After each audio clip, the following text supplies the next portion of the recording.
Welcome to the Next Gen Environmental Firm, the show where we sit down with leaders shaping the future of environmental services, sustainability, and operational excellence. Today, we are joined by Bill Agostini of Veolia North America, a global powerhouse in water, waste, and energy solutions. Let's dive in. Bill, welcome. I'm glad you are here. Hi, thank you so much. It's great to be here with you. So before we jump in, we had our pre-call, and I have to say your international background is incredible. Sweden, Dubai, Brooklyn, and even Lithuania caretaker from World War One. That's a global resume right there. Thanks. Yeah, I got around since growing up in New York City, so. Amazing. That's amazing. This is really unique profile. Let's put this way.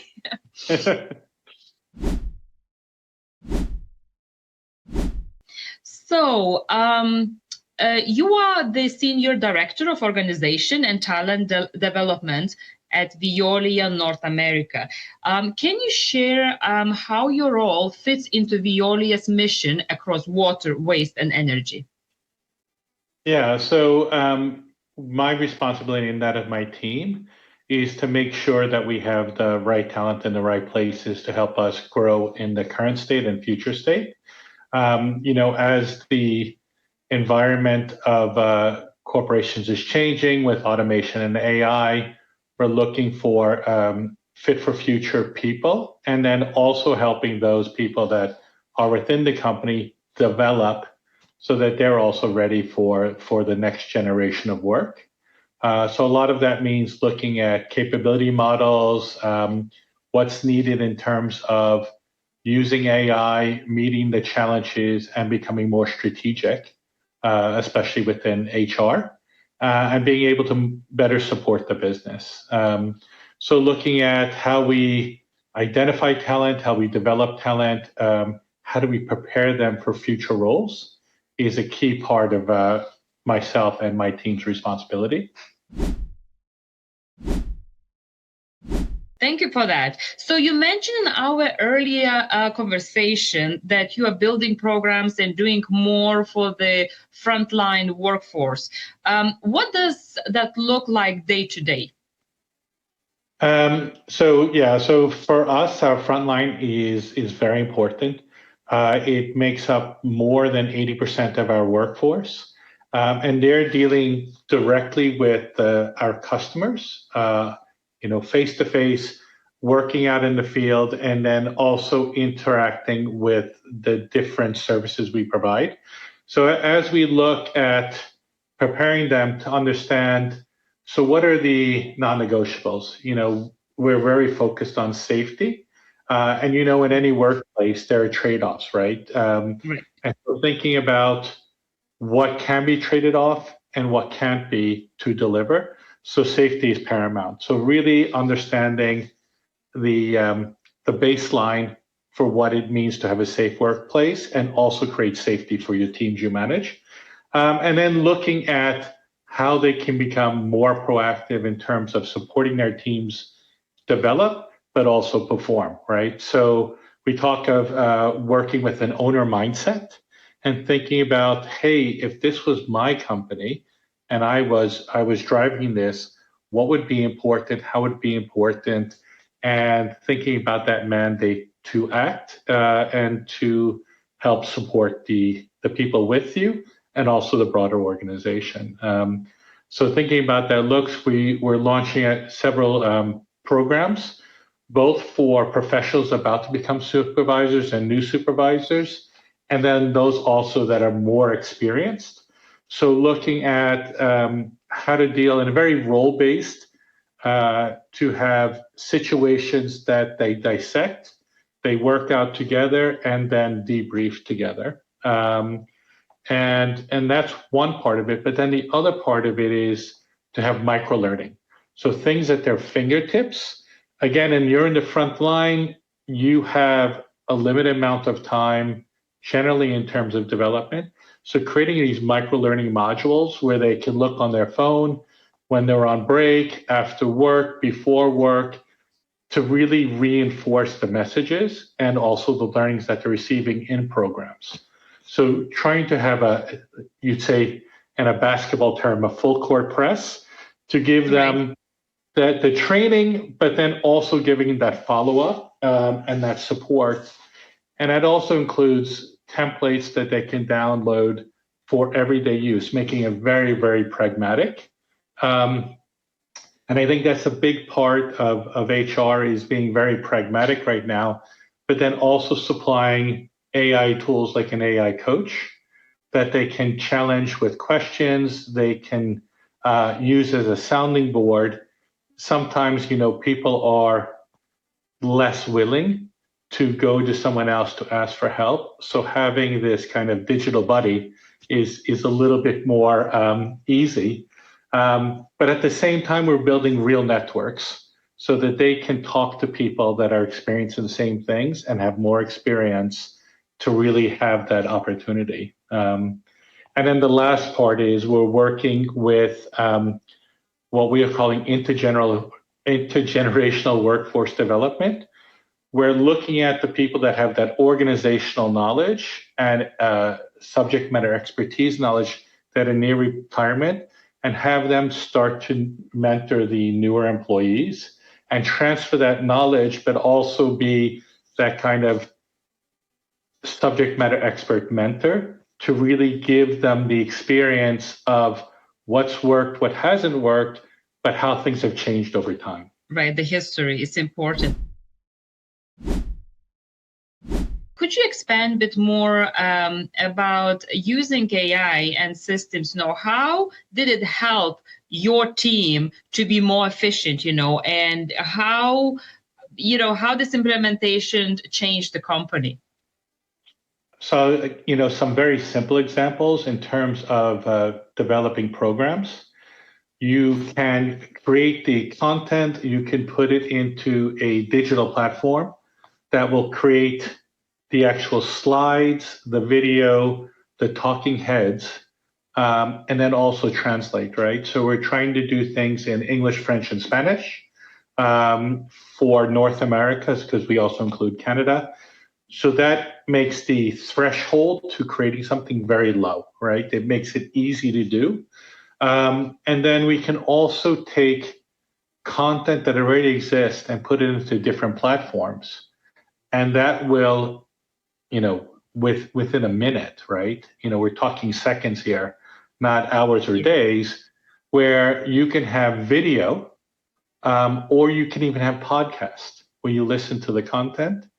And again, thinking about our workforce being so heavily frontline, this creates different options to absorb information and learning, right? So this, that's been a true game changer for us. And we're very lean as an organization. So to create this type of content and have these type of resources has really made it much more impactful for the organization. And this also means that our people have greater access to just-in-time learning, and then we can condense the time it takes for them to absorb that learning. So, in the past, it was like, well, we're going to have a half-a-day training, or it's going to be virtual instructor-led training, and everybody drops out because they don't have the time or they have accountabilities. Now that knowledge is much more accessible, right? And it's you could say the democratization of learning, because it's available to everyone all the time. Yeah, the instant learning. When you have a question, you ask and it's answered, rather than sending email and you think maybe by next week somebody will answer, right? Yeah, and then we have our own secure chat GPT, which also means that people feel more comfortable about asking questions, getting feedback. Also, asking certain questions to understand some of the breadth of our company as we work even more on organic sales as part of our future strategy. Really understanding the true breadth of our portfolio and how that links together for clients. especially in terms of environmental services and sustainability. So now Veolia operates in more than 50 countries globally, but you focus on USA and Canada. So what makes the North America market unique? There are a lot of different things that, it's maybe been a bit behind in terms of environmentalism. So, if you think about my experience in Europe and the Middle East and Asia, they're all very different about where they are in terms of recycling and other things. And so, we think about something very simple that I think we talked about before. We were able to create a process to grind down the wind farm blades, right, for the turbines, right, which is very difficult. And the output of that is used as fuel for cement factories, for the kilns, right? And those things are generally quite not the most environmental in the world in terms of the fuels you use. But so we're taking a byproduct of something that's fairly environmental with wind farms, and the end of service is grinding it down and then being reused as environmental fuel, right? So in terms of North America, and then water facilities are, generally quite old. And so we're working a lot of times as the utilities and upgrading those facilities, but also have subject matter experts that are working as operators in other people's utilities as well. So that's quite widespread in terms of how that's being upgraded in the United States. And then also thinking about different things in terms of hazardous waste. And especially what's called PFAS. So they're better known as forever chemicals. And our different incinerators are at the level that the EPA says that we can destroy, 99.999% of those forever chemicals that are in the environment and are as waste. One of the big ones is our facility in Port Arthur, Texas. That is, very notable for that. So we're at the forefront of being able to destroy those forever chemicals. Yeah, I'm aware about these PFAS issues, and let's say like Maine, for instance, banning any products containing PFAS, added PFAS or added fluorinated products. So it's amazing to hear that you have these facilities to help destroying PFAS.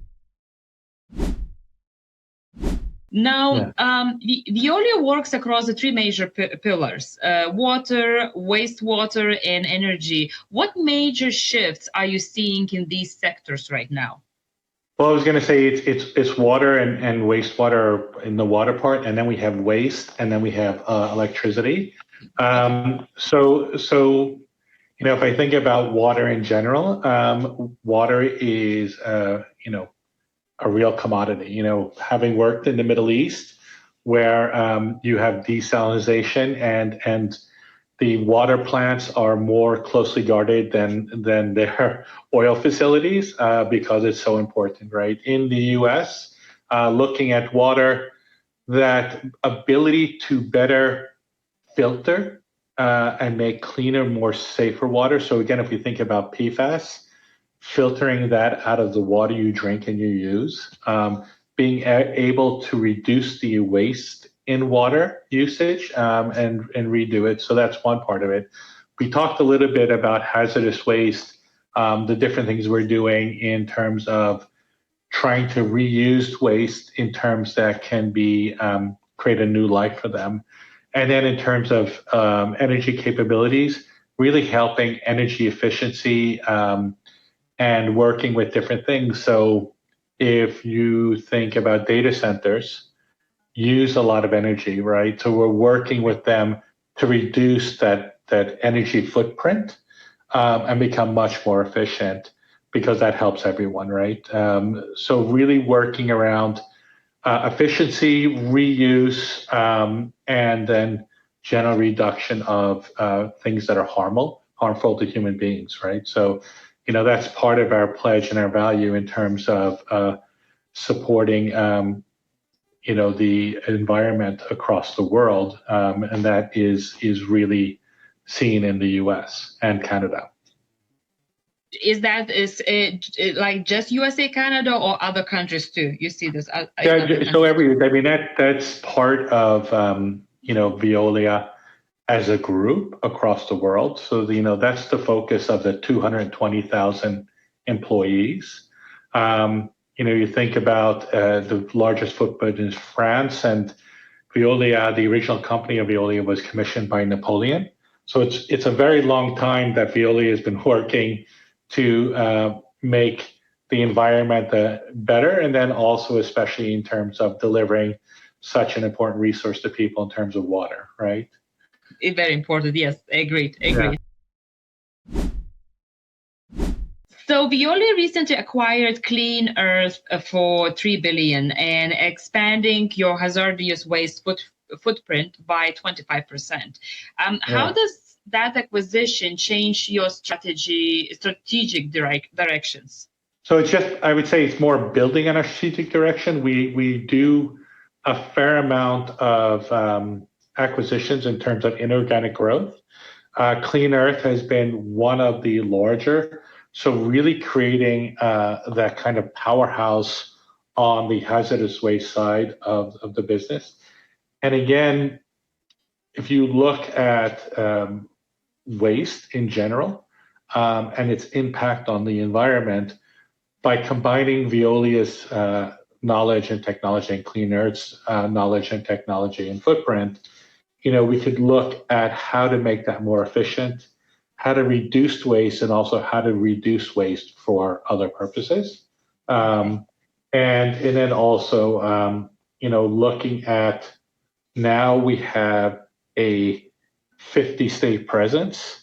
So our reach is much wider, but also in terms of how we can leverage those economies of scale to do even more with the people we have. So, we see that hazardous waste has become a much larger part of our portfolio than before.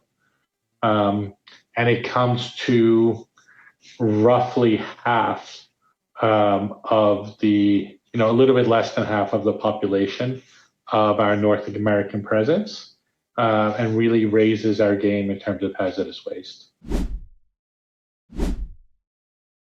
Fantastic. That's really good news. Now, what's working particularly well for Veolia right now? So whether in operations, workforce development, or client engagement?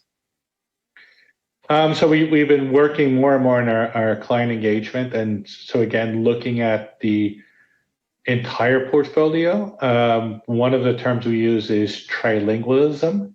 So talking about water, waste, and energy. So being well-versed in that, right? So also explaining to our clients where those opportunities lie. So again, if we go back to PFAS, that kind of stretches across the board in terms of those pollutants and what we can do about it. We also have our sister company, which is Water Technologies, and creating different technologies in terms of filtering and other things. And those combined, I think Veolia North America was roughly $3.5 billion in revenue last year. If you combine that with Water Technologies, we grow to about $5.5 billion. Wow, right? That is big growth. So as we start working together, we have this value chain that we can offer to our clients. And just having a lot of the people, let's say on the water side, that have the knowledge, have that subject matter expertise across, running the operations, driving these sites, and developing them in a way that is very unique to Veolia. And we employ more people in the water space than any company in North America. So again, leveraging that knowledge and bringing more people into the workforce.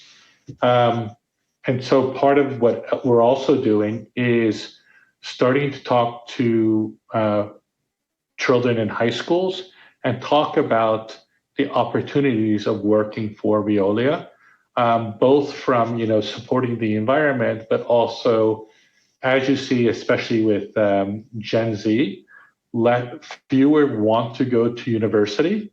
They want to do work. So we're starting to work in different communities to support the communities to train children in high school, make them interns, but then also pay for their certifications. So when they leave high school, they have a job, right? Okay. And if you think about some of the communities they work in, that's a huge opportunity, right? Absolutely huge. So it's great for the community, it's great for Veolia, and for the individual. Maybe they don't do this for their whole career, but at least they have a start, right? That helps. Right, right.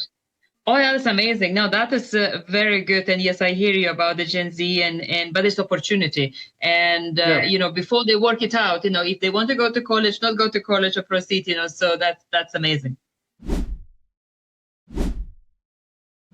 So on the flip side, what has been frustrating or challenging, as you scale? As with any company in North America right now, it's having people in place. The talent acquisition of people, you're competing against a lot of companies. So understanding, what is the value, communicating that total reward of working for Veolia, as a great place to work with great opportunities. So I think we have started to get better, but we have to get much better at having that kind of total reward statement, right? It's not just about paying benefits, it's about the development for yourself over time, right? Personal development and leadership development, but then also what you're doing for your communities and for the environment in general, having that purpose. So it's always a challenge in a service industry to have people and keep people with competition. So I don't think that's different than any other service company, but we're working very closely around that. And that's part of the work we're doing together with our broader HR and business organization about communicating the opportunities, right? And then also putting more tools, and like we said before, with the frontline leader programs, that there is a lot at their fingertips. And then also things working together with the group in Paris, things like access to LinkedIn Learning, right, where they have anywhere, creating much more opportunities, creating global opportunities. We're implementing different opportunities and apps where people can look for roles and jobs and development opportunities across the world.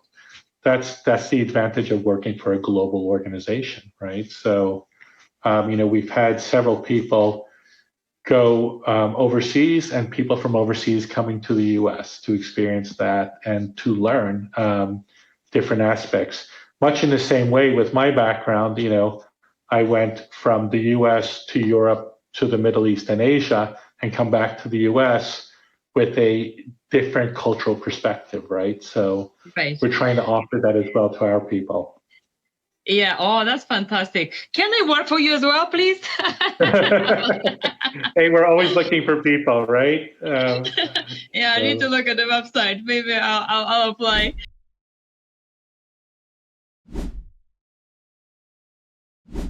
So you mentioned the shifts from selling as well a piece of Veolia to selling Veolia's united solution. What does the transformation look like internally? Well, that's a work in progress. So part of the work we're doing is working with the group in Paris, our parent company. They've been developing different content and programs. We've been sharing that, and we're starting to kick off different programs for our salespeople. At the same time, in terms of onboarding, really, when you join understanding the different businesses, how we support communities in the environment, and then also as a company, how we make money, right? So how do we work these different things? So you're exposed to that when you first join, and then you have opportunities to learn more about it. But then we're also working for very specific programs for that high level holistic view of Veolia, but then different, you say, focused activities for the different pillars of Veolia as well. And then also how we start to more and more tie in automation and AI technology as part of that, right? Because it becomes a very, very interesting value statement when you're going out to clients and you can explain all these different areas and what we're doing and how we're doing it. So it's kind of like, why wouldn't you want to be a client of Veolia, right? Right. So not only do you want to join, but you want to buy from us. That's really, yeah, that's exactly right. Okay. So now, like looking at the future goals, so where do you want Veolia North America be in the next 6 to 12 months, especially in talent development and operational efficiencies? So, as you mentioned earlier, we have the acquisition of Clean Earth. That is going live May 1st in terms of integrating our colleagues. So really providing a employee experience that's very positive for our new colleagues coming into the organization, and making sure they have what they need in terms of that transition, but then also working with our current employees to mesh with the new teams. So there's a lot of work behind that. It's going to take us the next 6 to 9 months to really work on that. And that's a very important piece of what we're working on. So making sure that all the different things like their compensation, their benefits, their training, their different development, opening up opportunities for them to look internally for new jobs within North America, but then again globally. That I think is one of our core focus, because it is a large workforce that we're integrating. And I think that has to be a key part of it. The other part of it is, as we develop this frontline development, also making sure that all of our leaders within the organization are getting the same type of opportunities in terms of those tools, templates, just-in-time learning, and really creating a baseline for what leadership looks like at Veolia. So that's two parts of it. And then really continue to improve our onboarding to make sure that the people that are joining feel supported and see that opportunity. Again, we're transitioning between different generations. I know with my own son, who's Gen Z, I have a daughter who's Gen Y and a son that's Gen Z. Gen Z are very much show me and prove it, right? They don't take you at your word. So we have to be good at following up what we say with real action, right? It's not like, hey, you have great opportunities. They say, well, what are they? And how do I take advantage of it, right? So looking at different career paths, making that more transparent, and then giving them those opportunities to get those experiences to help them develop as people. Right, that's exactly here, the next gen environmental firm, just right there, with his broad perspective and the thinking through the details of each generation and how it needs to be adopted. Amazing, amazing.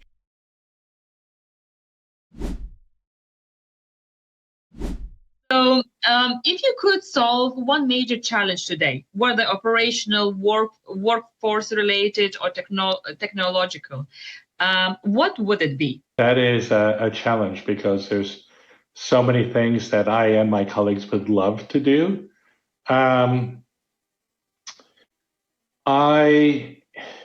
If I could wave a magic wand to make my colleagues feel calmer about the transition, that is created by AI. In the market, it creates a lot of unease. And I think people have a tendency to worry. And I think AI is giving us a lot of opportunity to do things better and more quickly, and giving us that opportunity to be more innovative and solve some of those problems that haven't been solved. So really giving them that sense of, hey, this is a great opportunity, instead of thinking of it as a threat, right?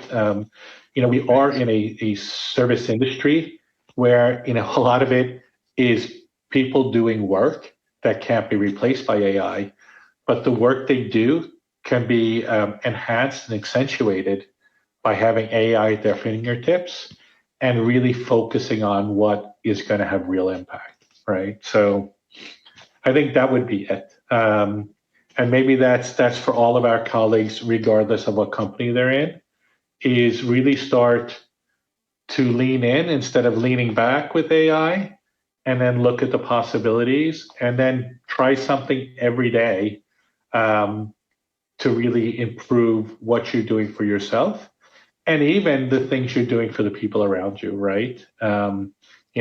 Asking questions about how to better communicate, to be more empathetic, to be supportive, right? I think all of us need that. Absolutely, absolutely. And I agree, AI changing, and making us more efficient in many ways, as I mentioned, professionally and personally. And I see as well, not a threat. It's more like, let's make what AI can help me to do my job easier and my life easier. And I find it as well myself impressed about AI, in many ways, work-wise and personal. Yeah, and I think what I've also started to do is challenge my own perspective and my thinking. So to use it to be my devil's advocate, right?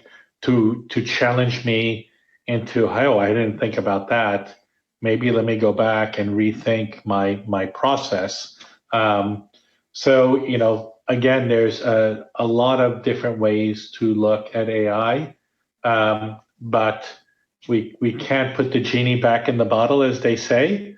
So we have to think about how's the best way to talk to the genie, right?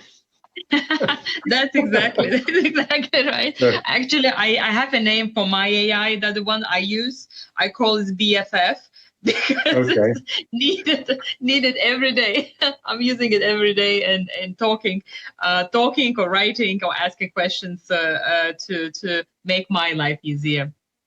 Bill, that was my last question, and I really appreciate for your insight, for your overview of Veolia, and thank you for sharing such as clear insights. Sorry. No. I was just going to say, now that we're talking a little bit, take the opportunity to look at Veolia online and all the things that are happening.